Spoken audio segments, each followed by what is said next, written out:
The first great shock and disturbance in Egyptian history occurs in 1730 BC, and that is the Hyksos invasion. Manetho speaks about the Hyksos invasion, this great, terrible disaster that happened to Egypt.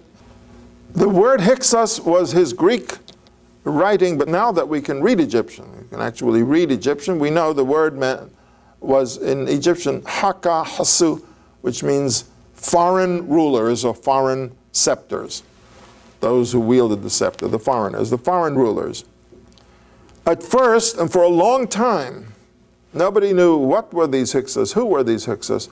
But gradually, evidence began to pile up.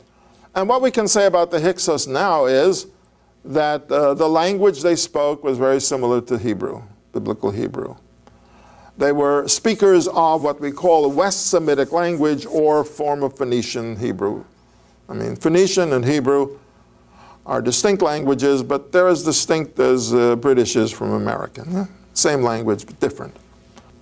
Since then, I mean, since the discoveries that have been made, I can tell you that the Hyksos were the people who ruled over the land of Canaan, which is now Israel and Lebanon.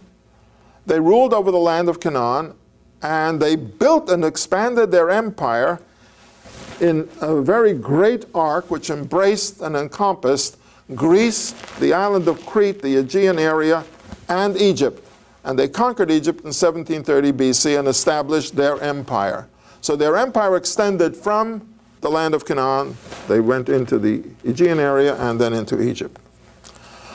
They had a distinctive form of architecture, which is discernible in all of their places, wherever they built. And most of their buildings are in the land of Canaan, that is, in what is now Israel.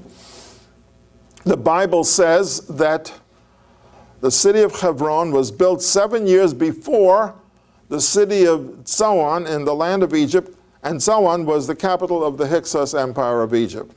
I'll explain what that means. They conquered Memphis. They conquered Egypt. They conquered Egypt down to Noamon, probably. But they wouldn't establish their capital in the Egyptian city, which is here. They built the capital city here, on the easternmost branch of the Nile, on the edge of the Sinai Desert. And why did they do that? It was militarily and administratively more convenient. They built it at the edge of the Sinai Desert, just, an over desert trip by land, and probably a short trip by sea. And by the way, the city is called, in Egyptian, it was called Ja'an.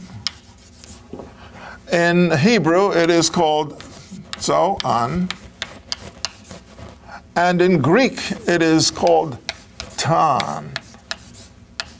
It's Tan with the IS at the end of it, Tanis. The Greeks add that S thing, Tanis. What's the problem? Oh, I'm just smiling because it's featured in Raiders of the Lost Ark. Well, of course. Very recognizable to me. Really.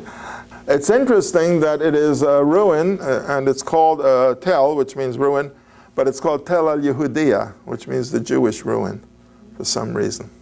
That's the name of it, Tel al-Yehudiya, the ruin of the Jews. I think it may be related to some biblical stories, which we'll get to later on. But it is just, remains of an ancient city.